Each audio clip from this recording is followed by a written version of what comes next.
Let us now find out the actual site for electrophilic substitution in these three heterocycles. Now हम लोगों ने अभी अभी देखा था कि रेजोनेंस स्ट्रक्चर हमने लिखे जब पायरोल के, तो नेगेटिव चार्ज हर एक पोजीशन पे आ रहा था.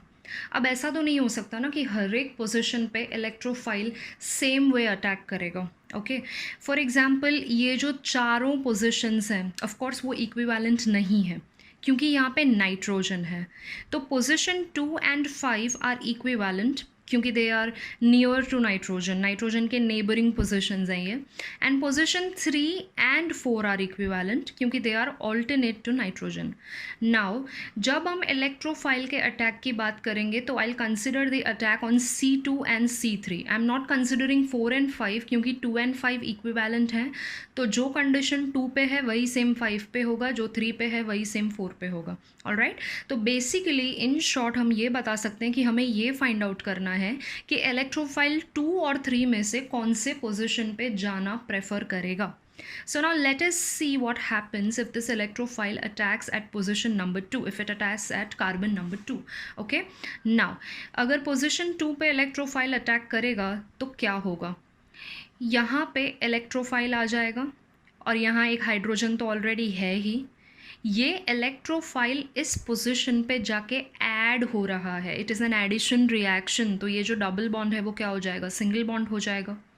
अब सिंगल बॉन्ड हो जाएगा तो इस कार्बन का वैलेंसी तो कंप्लीट है, तो यहाँ पे पॉजिटिव चार्ज आएगा because there is only one hydrogen at this particular position. यहाँ पे हाइड्रोजन है एक, तो आप अगर देखोगे तो यहाँ पे there is 1 bond 2 bond and 3 bonds, यानी कि कार्बन यहाँ पे इलेक्ट्रॉन डेफिशिएंट है. That is why it will bear a positive charge. Alright, so what has happened here, ये जो बॉन्ड है इलेक्ट्रोफाइल वो बॉन्ड ले रहा है. Okay, so you can write electrophile at this particular position because we are considering attack at C2. तो हमने electrophile यहाँ पे लिखा, हाइड्रोजन तो यहाँ पे ऑलरेडी है ही, जो डबल बॉन्ड है it is becoming single bond due to which this carbon becomes electron deficient. इसके लिए हम इस कार्बन के ऊपर पॉजिटिव चार्ज लिख रहे हैं. नाउ चार्ज डेवलपमेंट हो गया, दैट मीन्स आप क्या करोगे, you are going to write the resonance. So ये पॉजिटिव चार्ज का नियरेस्ट डबल बॉन्ड ये वाला है.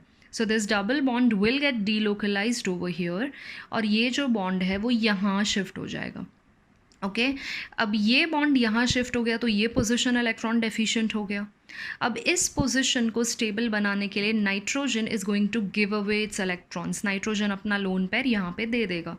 तो नाइट्रोजन अपना लोन पेयर अगर यहाँ दे देगा तो क्या हो जाएगा, there will be a bond formation over here. इस बॉन्ड को तो हमने कुछ किया नहीं है तो वो हमने ऐसे ही लिखा हुआ है.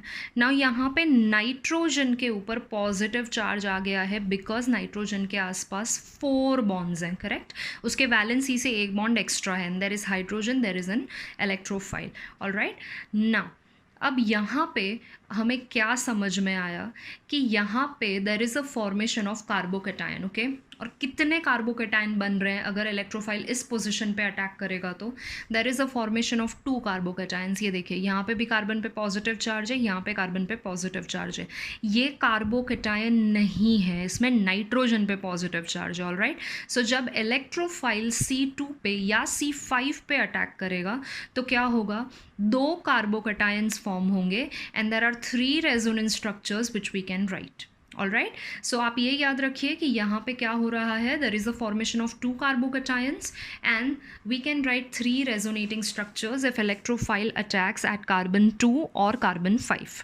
Okay, now let us consider the next condition. What happens if electrophile will attack at position 3 or 4? Okay, 3 और 4 equivalent positions हैं तो हम consider कर रहे हैं attack at C3 position.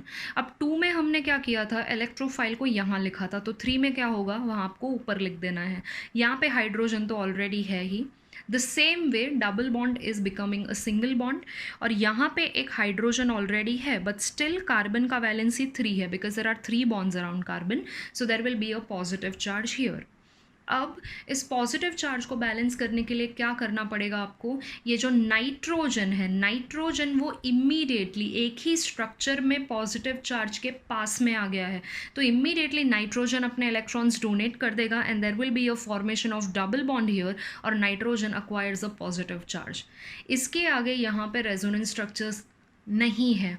यानी कि इस पर्टिकुलर चीज़ में या इस पर्टिकुलर स्ट्रक्चर में रेजोनेंस में क्या हो रहा है, there is formation of only one carbocation, क्योंकि नाइट्रोजन यहाँ पे एकदम पास में है तो वो रेडिली अपने इलेक्ट्रॉन्स दे देता है इस पोजिशन पे इसको स्टेबलाइज करने के लिए.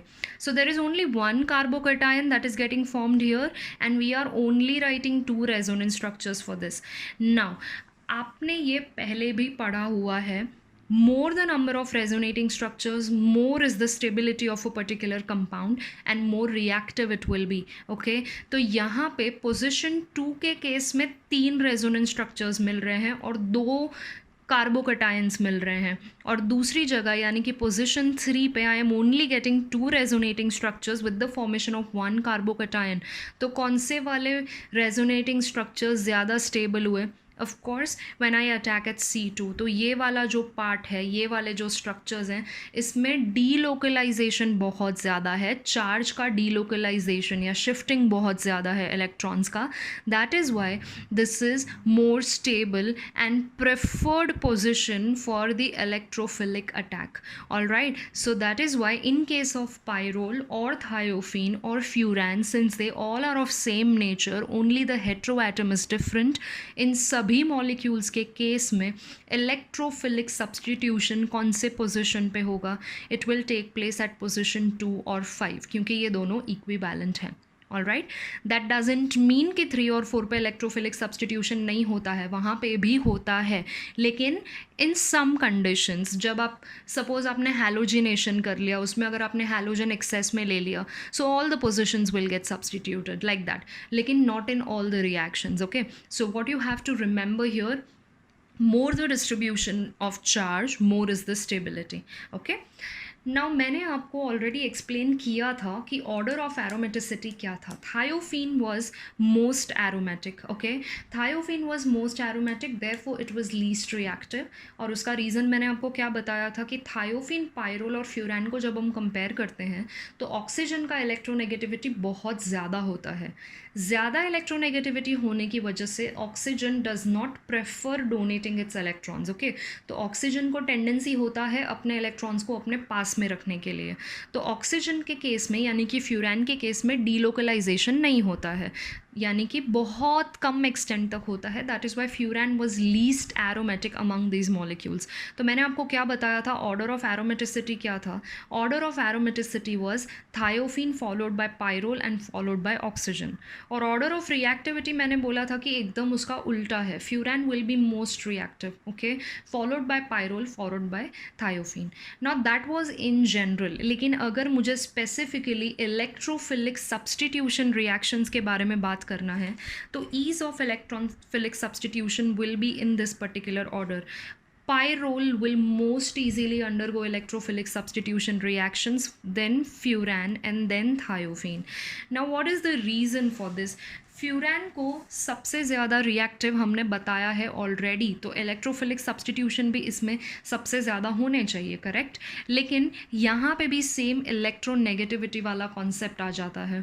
Out of the 3 atoms, nitrogen, oxygen and sulphur, oxygen का इलेक्ट्रोनेगेटिविटी सबसे ज़्यादा है, सल्फर का इलेक्ट्रोनेगेटिविटी सबसे लीस्ट है, नाइट्रोजन का इलेक्ट्रोनेगेटिविटी जो है वो इंटरमीडिएट है, वो ज़्यादा भी नहीं है, वो कम भी नहीं है. ऑल राइट, तो इसकी वजह से पायरोल के केस में इलेक्ट्रोफिलिक सब्सटीट्यूशन बहुत इजीली होगा, बहुत जल्दी होगा, followed by oxygen, followed by sulphur. Okay, thiophene के केस में इलेक्ट्रोफिलिक सब्सटीट्यूशन बहुत ही कम होता है. उसका रीज़न ये है कि ये लीस्ट इलेक्ट्रोनेगेटिव है. ओके, अब लीस्ट इलेक्ट्रोनेगेटिव होने की वजह से ये बहुत ही जल्दी जल्दी अपने लोन पेयर्स को डीलोकलाइजेशन के लिए डोनेट कर देता है. तो मतलब थायोफीन के केस में अगर एक पोजिशन पे नेगेटिव चार्ज आता है, कोई एक पर्टिकुलर पोजिशन पे रेजोनेंस लिखने के time, if there is a formation of negative charge on thiopene, so what will happen, that negative charge is not going to stay on that particular position for a long time. okay, तो electrophile को attack करने के लिए थोड़ा time चाहिए होता है, directly तो जाके वो अटैच हो नहीं जाएगा.